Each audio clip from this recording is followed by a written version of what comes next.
Días, alumnos y alumnas, preparándonos ya para el laboratorio que acabo de subir a la plataforma, y este tema podría ser importante para algún trastorno fonológico que aparece en la película.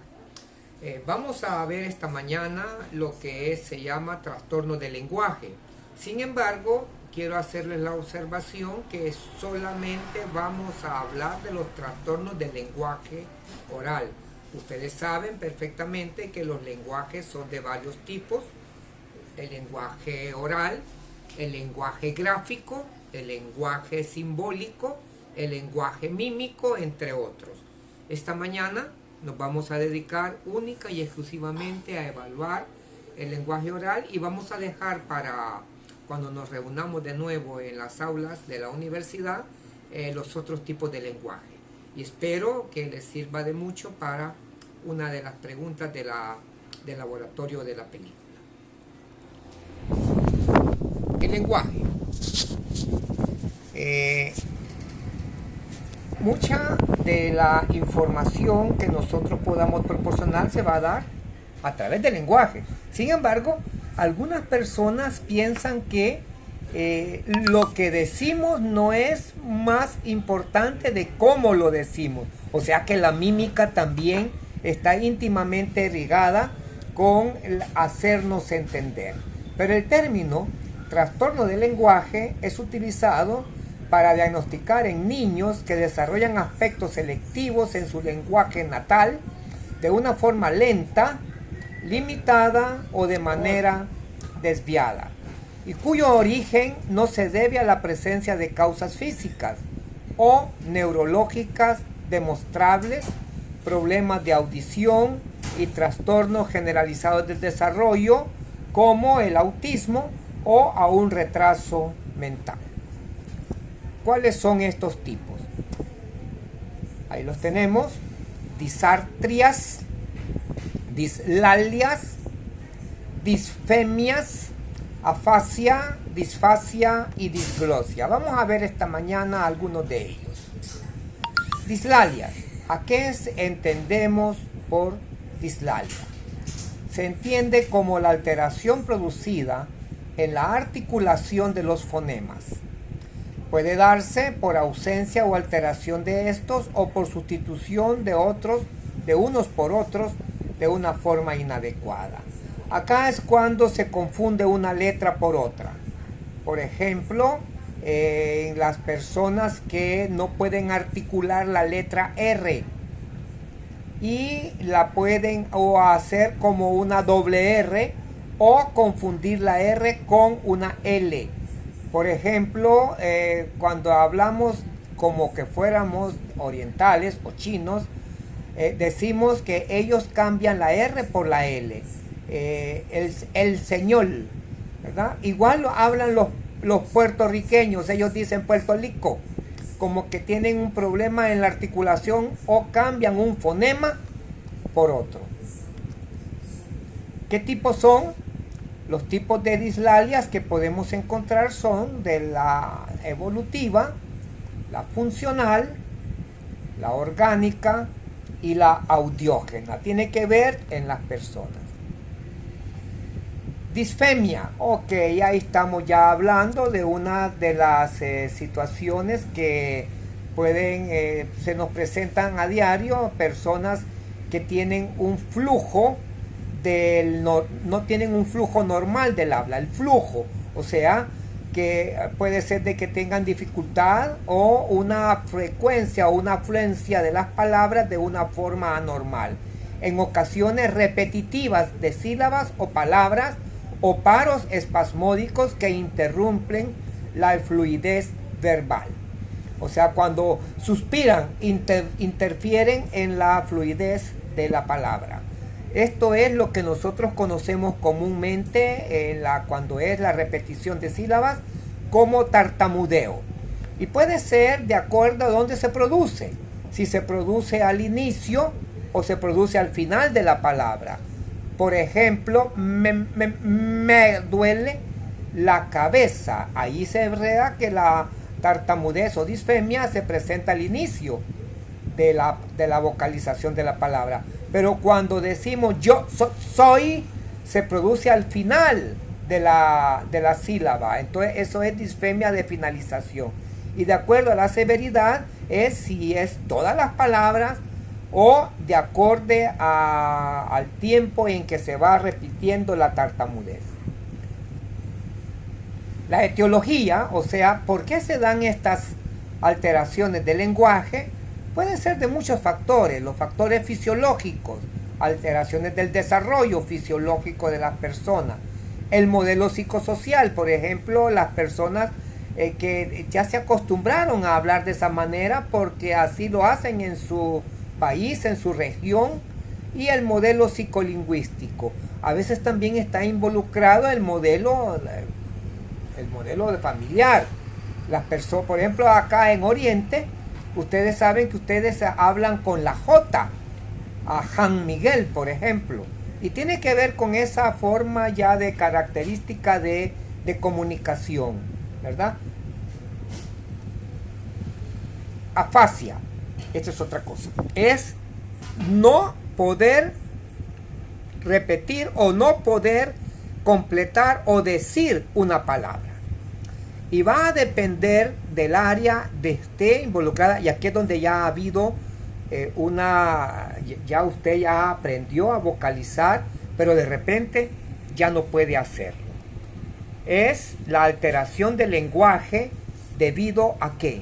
A lesiones cerebrales, traumatismos, accidentes cerebrovasculares, masas expansivas en el cerebro como los tumores, después de haber adquirido un lenguaje o en el transcurso de la adquisición del lenguaje. Y va a depender del área donde esté la alteración para que así sea. La afasia es en el área sensorial, o sea, en el lóbulo occipital, donde está el área sensorial de Wernicke, tendremos una afasia sensorial o comprensiva. Si la afasia es amnésica, acústico, amnesia, o sea, se le olvidó, afasia nominal, se me olvidó la palabra, es amnésica. La afasia motora en el área frontal, tenemos el área motora de Broca, y aquí es donde no vamos a poder, en la de Wernicke no vamos a entender, pero en la de Broca no vamos a poder vocalizarlo. Y la afasia infantil. Otro tipo de problemas de lenguaje serían las disfasias. Las disfasias son en general niños que presentan un trastorno severo del lenguaje a cuyas causas no se deben a razones obvias, como puede ser si no oye cómo va a hablar. Si hay retraso mental, podría tener alguna dificultad para vocalizar, desórdenes emocionales o alteraciones de la personalidad. Y aquí tenemos el retraso simple del lenguaje o ya lo más severo, que es el retraso tardío del lenguaje. Un par de fotografías de niños. Y vamos ya a las últimas, que son las disglosias. Gloso es lengua.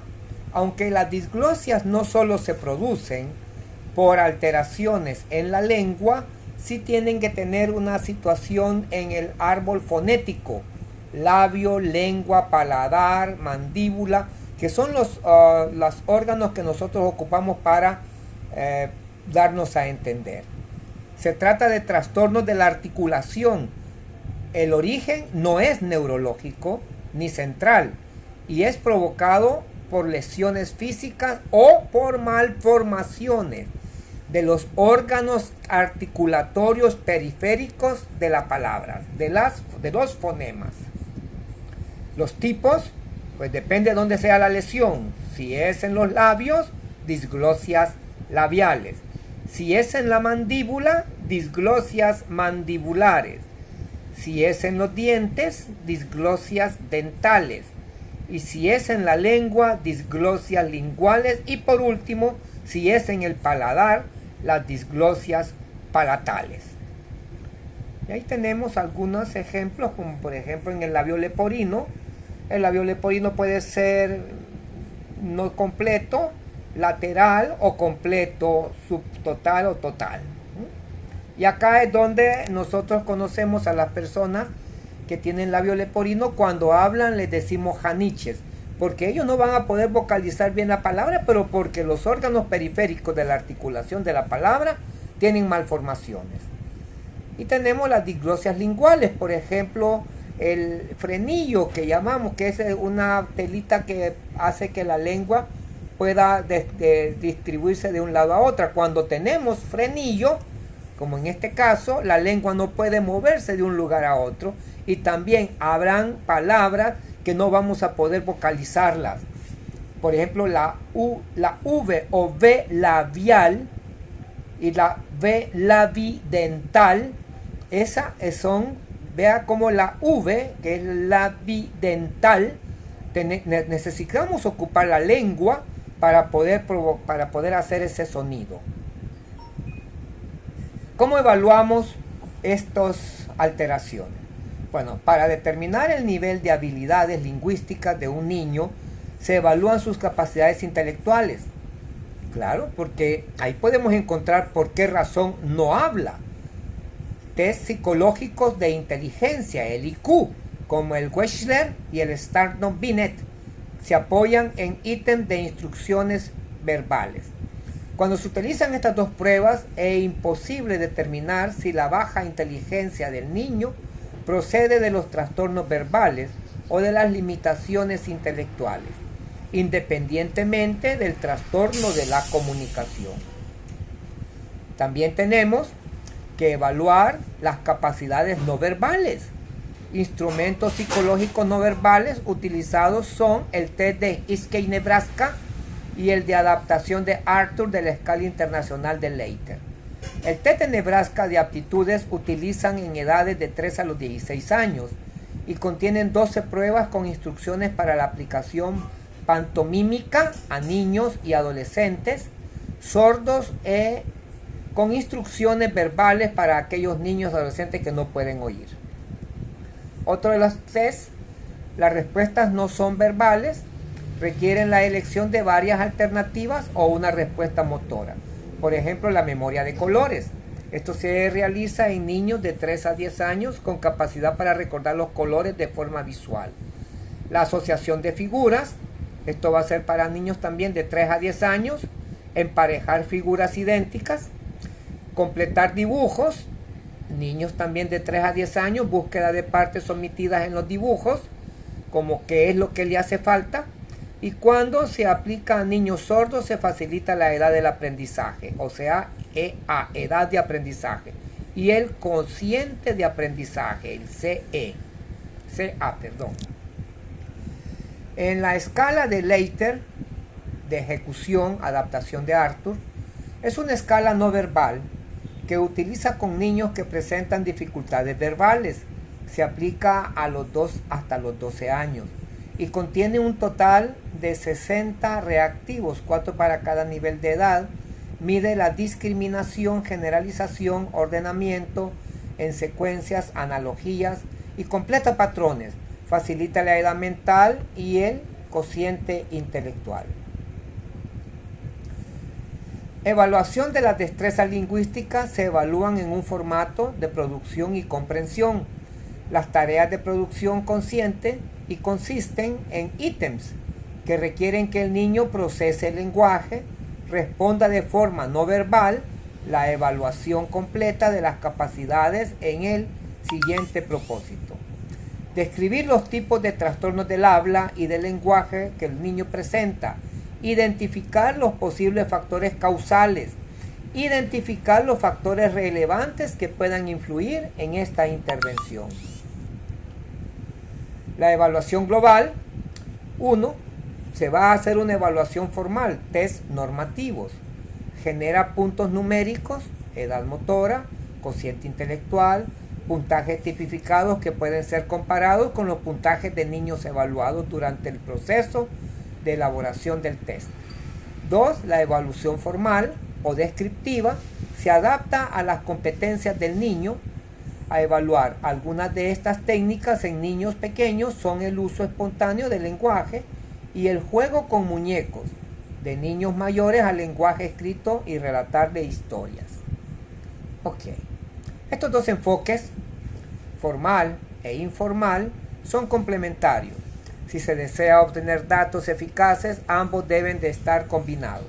Antes de establecer un diagnóstico de trastorno en la comunicación, se debe comparar los datos obtenidos a la evaluación formal e informal con los del maestro. O sea, aquí también se habla con los maestros y con los padres. O sea, estos son los corners que se deben de tomar en cuenta. O sea, que la evaluación total es la asociación de estas tres tomas de datos: padres, maestros y lo que tomamos del niño.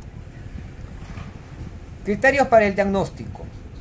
El trastorno del lenguaje expresivo, vocabulario sumamente limitado, cometer errores en los tiempos verbales o experimentar dificultades en la memorización de palabras o en la producción de frases de longitud o complejidad propias del nivel evolutivo del sujeto.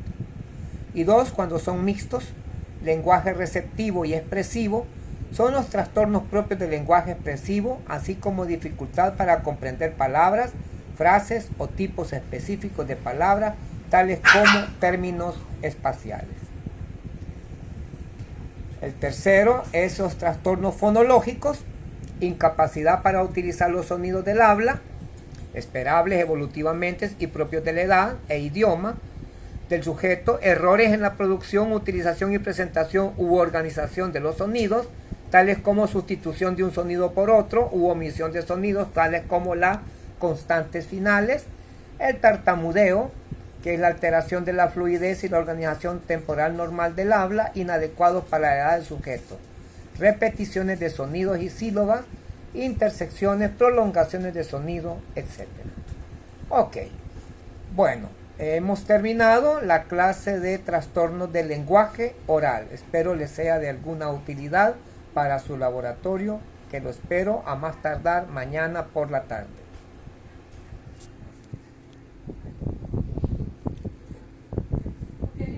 ¿Qué hago?